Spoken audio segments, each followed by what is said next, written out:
Hi everyone, मैं Rahul Gupta Chanakya classes के study channel पे आपका बहुत बहुत स्वागत करता हूं। आज के इस सेशन में हम पढ़ेंगे हिंदी वर्णमाला। हिंदी वर्णमाला। तो हिंदी वर्णमाला से जितने भी क्वेश्चन बनते हैं, चाहे वो जिस एग्जाम में बनते हों, वो सारा कुछ हम लोग यहीं कर लेंगे। तो आज का सेशन शुरू करते हैं। हिंदी वर्णमाला के बारे में जानने से पहले हम लोग जान लेते हैं थोड़ा सा हिंदी शब्द के बारे में। हिंदी एक भाषा भी है, जैसा कि हम लोग जानते हैं हिंदी एक भाषा भी है। हिंदी ही नहीं, जितनी भी भाषा है सारी भाषाएं जन्मी किससे हैं, यानी कि सारी भाषाओं का जन्म हुआ है संस्कृत भाषा से।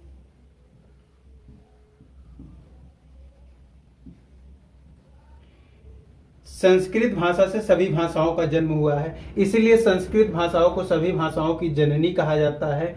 संस्कृत को देव भाषा भी कहा जाता है, संस्कृत को आर्यों की भाषा भी कहा जाता है।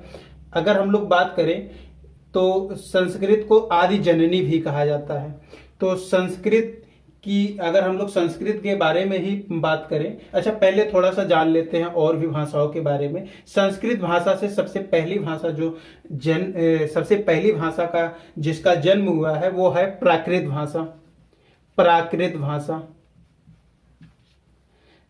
भाषा की बात करें तो जैन ग्रंथ जो है, जितने भी जैन ग्रंथ लिखे गए हैं वो प्राकृत भाषा में लिखे गए हैं।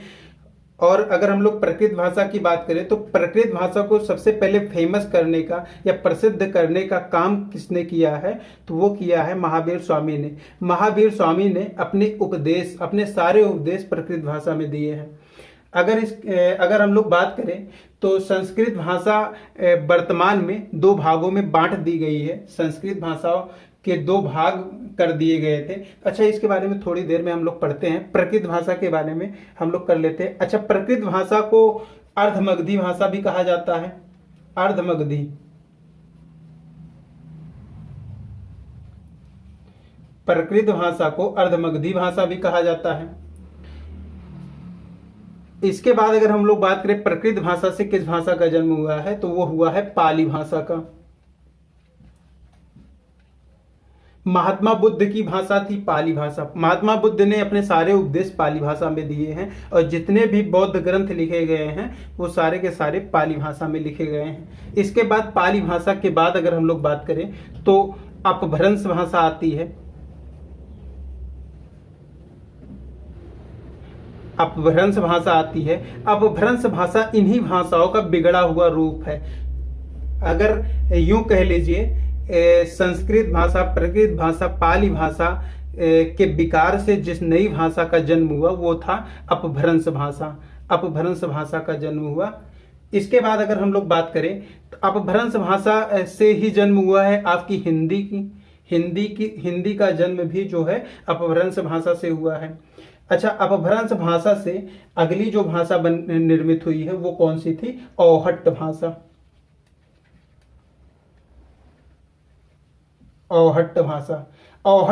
से जन्म हुआ है हिंदी भाषा का। हमारी हिंदी का जन्म औहट्ट भाषा से हुआ है। अगर कभी एग्जाम में आ जाए कि हिंदी का जन्म किस भाषा से हुआ है या इनमें से किससे हिंदी का जन्म हुआ है, अगर ऑप्शन में मान लीजिए औहट्ट भाषा ना हो, अगर औहट्ट है तो औहट्ट से हिंदी का जन्म हुआ है। अगर औहट्ट ऑप्शन में ना हो तो हिंदी का जन्म हुआ है अपभ्रंश भाषा से। अच्छा, कभी इसके अंदर थोड़ा डीप में जाके अगर क्वेश्चन पूछे कि अपभ्रंश में कौन से अपभ्रंश से हिंदी का जन्म हुआ है, तो सौरसेनी अपभ्रंश से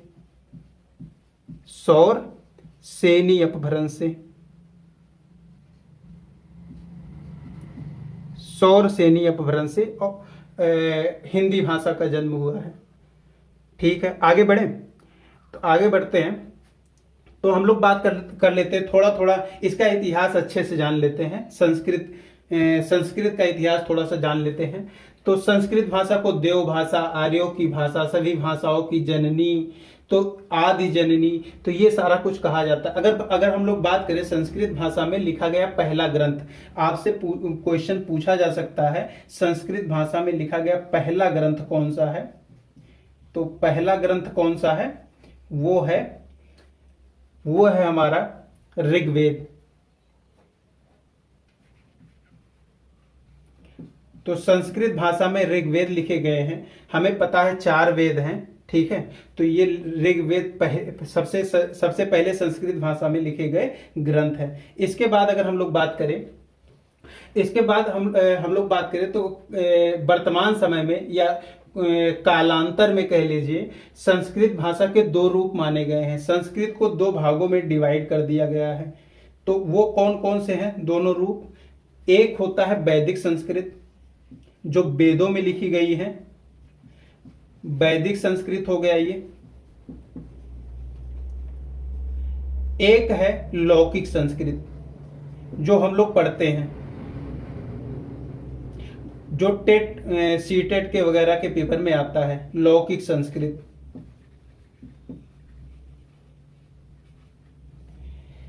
वैदिक संस्कृत और लौकिक संस्कृत। इसके बाद अगर हम लोग बात करें तो हमें पढ़ना है, हम लोग जो पढ़ते हैं वो लौकिक संस्कृत होता है। तो लौकिक संस्कृत के बारे में थोड़ा सा हम लोग जान लेते हैं। लौकिक संस्कृत की व्याकरण, लौकिक संस्कृत का व्याकरण या व्याकरण, संस्कृत व्याकरण के सबसे पहले रचनाकार कौन है? संस्कृत व्याकरण की रचना सबसे पहले किसने की है? तो संस्कृत व्याकरण में पहले हम लोग जान लेते हैं, संस्कृत व्याकरण में पहले वर्णों की संख्या हुआ करती थी। संस्कृत व्याकरण में पहले वर्णों की संख्या हुआ करती थी 30। इसके बाद 14 और वर्ण खोज लिए गए। तो अब वर्णों की संख्या कितनी हो गई? अब संस्कृत में वर्णों की संख्या हो गई 30 10 40 4 44। अब वर्णों की संख्या हो गई 44, ठीक है। तो 44 वर्ण संस्कृत में हो गए। अब ये 14 वर्ण जब खोजे गए, 14 वर्ण जब खोजे गए, इसी के बाद व्याकरण की रचना हुई। संस्कृत व्याकरण की रचना 14 वर्ण खोजे जाने के बाद हुई है। तो संस्कृत व्याकरण की रचना किसने किया है? तो संस्कृत व्याकरण की रचना पाणिनि ने किया है।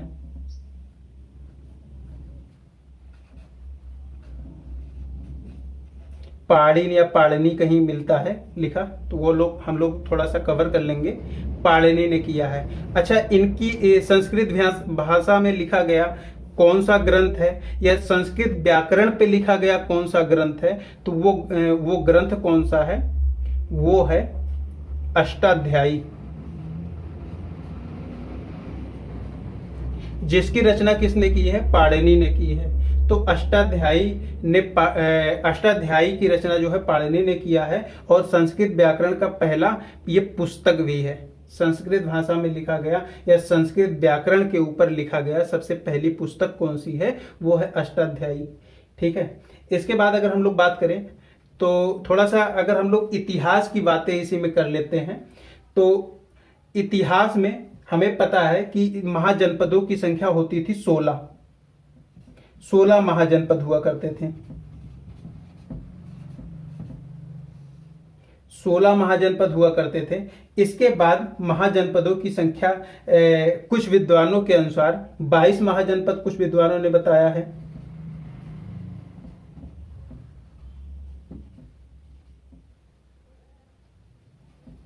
कुछ विद्वानों के अनुसार महाजनपदों की संख्या है 22, ठीक है।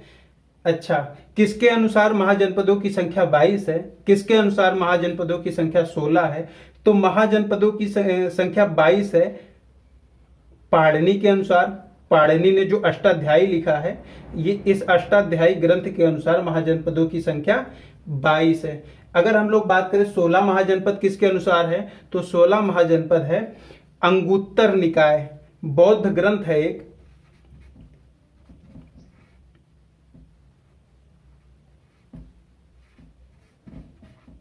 एक बौद्ध ग्रंथ है अंगुत्तर निकाय।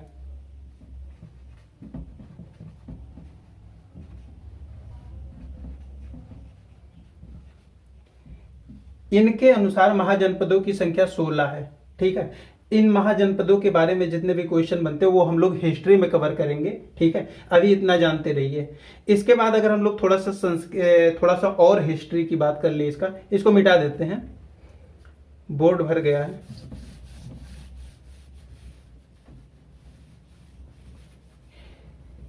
शुरू करते हैं।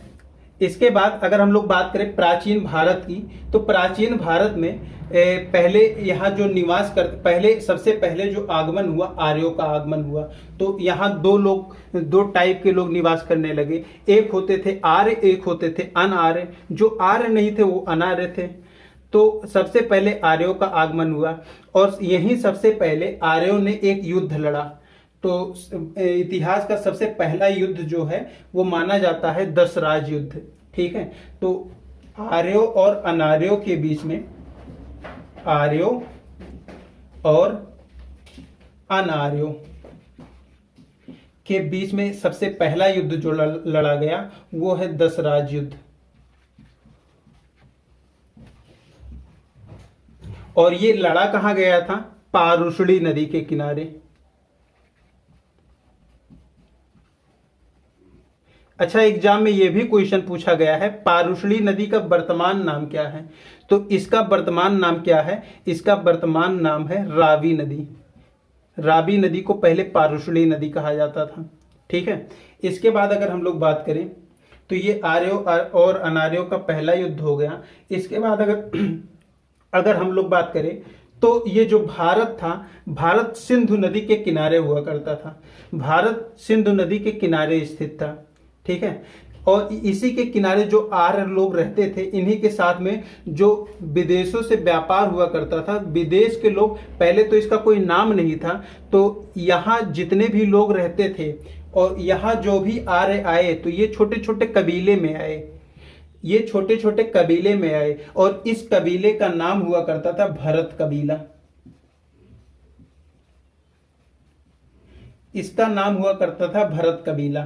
तो उन्हीं कबीलों की संख्या बढ़ने पे, ये थोड़ा सा इसका विस्तृत होने पे, तो इसी के वजह से भारत का नाम भरत से, भरत कबीले के नाम पर भारत पड़ गया। ठीक है, तो भरत कबीले के नाम पर भारत पड़ गया।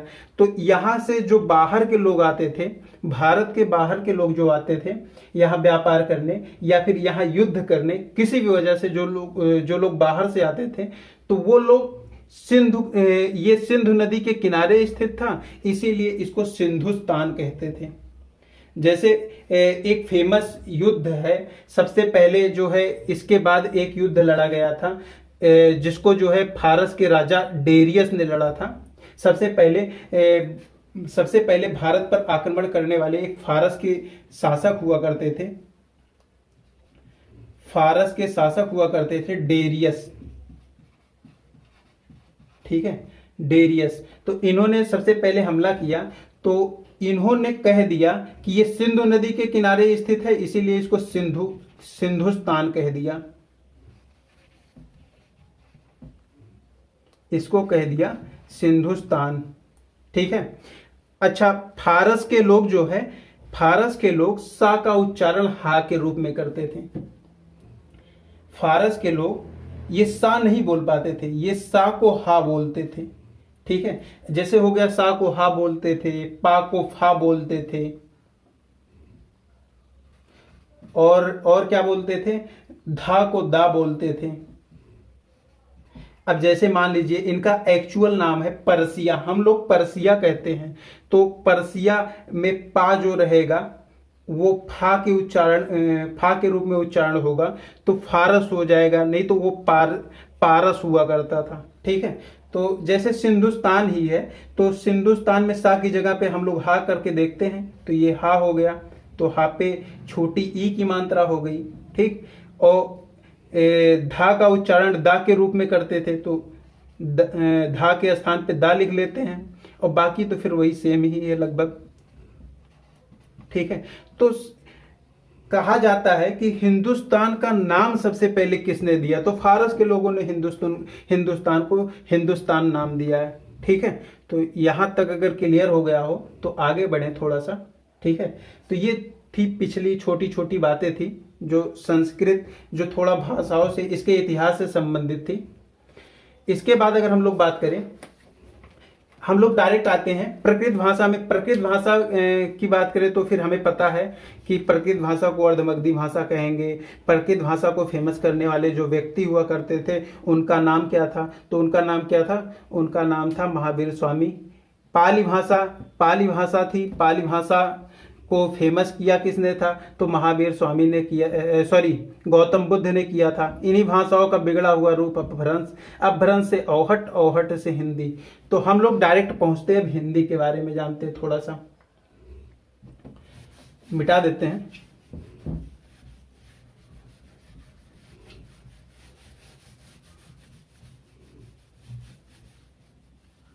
हिंदी के बारे में थोड़ा सा देखते हैं हम लोग।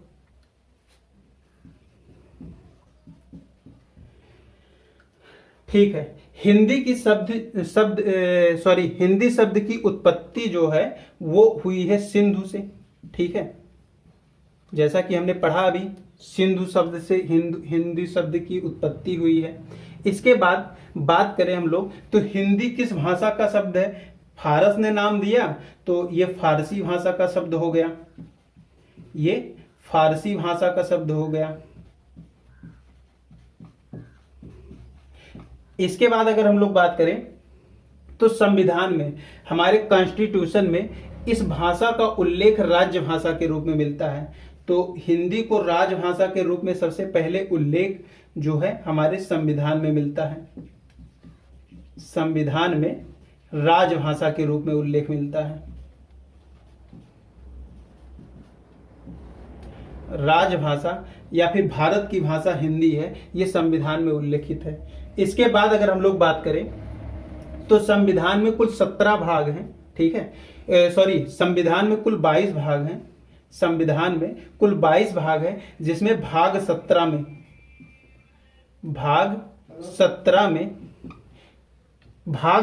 में भाषाओं का उल्लेख है। ठीक है, तो उसमें हिंदी भाषा का भी उल्लेख है। ठीक है, तो हिंदी भाषा का उल्लेख अगर पूछा जाए तो संविधान के किस भाग में है? तो वो भाग 17 में। अगर अनुच्छेद आपसे पूछा जाए तो अगर भाषाओं की बात हो तो अनुच्छेद 343 से लेकर के 351 तक, अनुच्छेद 343 से लेकर 351 तक आर्टिकल भाषाओं का उल्लेख है। ठीक है, इसके बाद अगर हम लोग बात करें तो ये जो है 14 सितंबर 1949 को ये जो हमारे संविधान में भारत की राजभाषा के रूप में हिंदी को स्वीकार किया गया। तो हिंदी को जो है राजभाषा के रूप में स्वीकार कब किया गया है? 14 सितंबर 1949 को। अब बात करते हैं 14 सितंबर 1949 को हिंदी को राजभाषा के रूप में स्वीकार किया गया है। तो इसी वजह से 14 सितंबर को भारत में नेशनल हिंदी दिवस के रूप में भी मनाया जाता है। इसको 14 सितंबर को राष्ट्रीय हिंदी दिवस के रूप में भी मनाया जाता है। राष्ट्रीय हिंदी दिवस।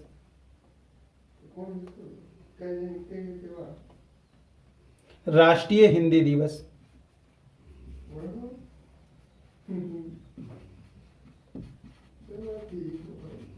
चौदह सितंबर को राष्ट्रीय हिंदी दिवस के रूप में मनाया जाता है।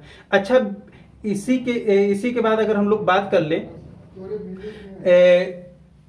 10 जनवरी 1950 को, 10 जनवरी 1950 को, 10 जनवरी 1950 को क्या हुआ था?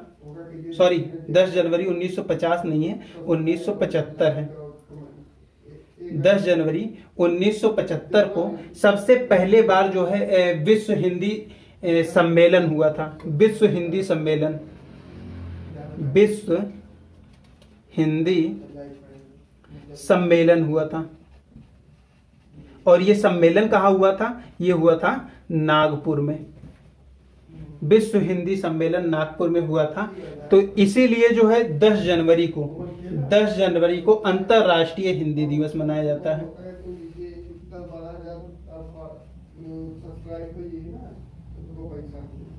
अंतर्राष्ट्रीय हिंदी दिवस, ठीक है। अंतर्राष्ट्रीय हिंदी दिवस 10 जनवरी को मनाया जाता है। इसके बाद अगर हम लोग बात कर लें तो सबसे पहले जो है अनुच्छेद 343 में कहा गया है हिंदी भारत की राजभाषा होगी, ठीक है। अनुच्छेद 343 में कहा गया है कि हिंदी भारत की राजभाषा होगी। अच्छा, इसकी लिपि, अगर हम लोग लिपि की बात करें तो इसकी लिपि कैसी है हिंदी की, तो हिंदी की लिपि कैसी है, तो देवनागरी लिपि है।